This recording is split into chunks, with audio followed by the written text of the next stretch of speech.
Okay, ladies, do that every day, maybe even 3 times a day, and give your body a break from being at the computer. You're going to energize your body because you're literally opening up meridian lines and your chakras. You're moving your lymphatic system, and that's going to give you more energy for that brain power to go out into the ethers, building your online business. The first exercise we're doing is a lateral lunge with a hip hinge, and on the 5th one on each side, we are going to breathe. So as you can see, the feet are super duper wide, toes, knees, hips, shoulders, hands are all facing forward. This is super important when you do this, because if you can keep everything facing forward, that's going to allow us to stretch all of these crisscross diagonal muscles that are on the sides of the body. So as you bend one knee, in this case we're bending the left leg, I have a lot of weight on the right side of my right foot, the outside edge. Now I'm giving you a profile so that you can see what a hip hinge looks like. It's okay if your hip hinge isn't that far as mine is right now. Keep in mind I've been doing this a really long time, so don't worry about it. Don't judge yourself, please.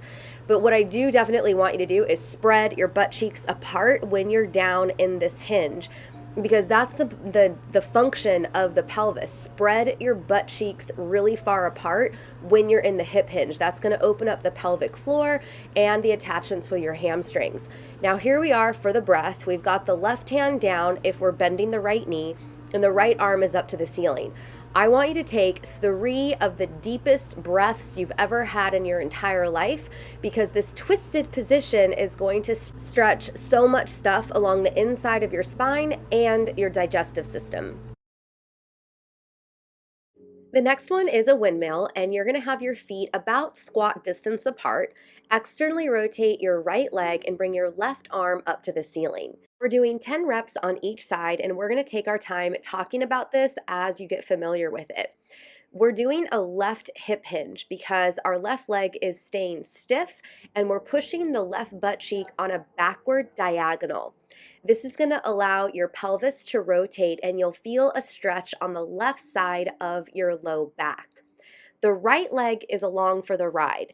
A lot of times people will bend the right knee first, or they'll bend the leg of what the hand is touching first, thinking that it's a lunge, but it's not.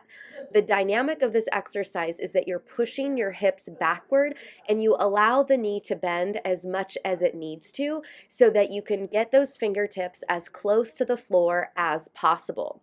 So like I said, we're doing 10 reps, so we're going to switch it up here. The right leg is going to be facing forward, and the left leg is going to be externally rotated. So this means now it's a hip hinge on the right. The right leg is going to stay straight, and you're going to push the right butt cheek on a backward diagonal, and then allow the left leg to come along for the ride. Remember, you're not going to necessarily intentionally bend the left knee. You're going to allow it to bend so that you can get into the hip hinge. We have the palms facing forward because that's going to help you open up the chest and feel a really nice stretch across your chest and some nice activation on the back side of your shoulders. We're just going to wrap up a few more repetitions before we go into a sequence where we're going to have a few exercises, and you're going to hold them for 5 breaths each. So the first one is just a standard lunge. You're going to have your right knee directly on top of your ankle, hands on your thighs, and just breathe. Take 5 deep breaths while you're here in this position.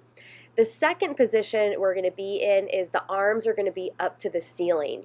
So you're going to bring the arms up, and then you're going to have a little bit of a back bend so that you're stretching your abdominals and stretching your left hip flexor. Squeeze your right butt cheek so you can feel really secure in this position. And remember, you're just holding for 5 breaths. Your third position, hands are on the floor on the inside of your right leg.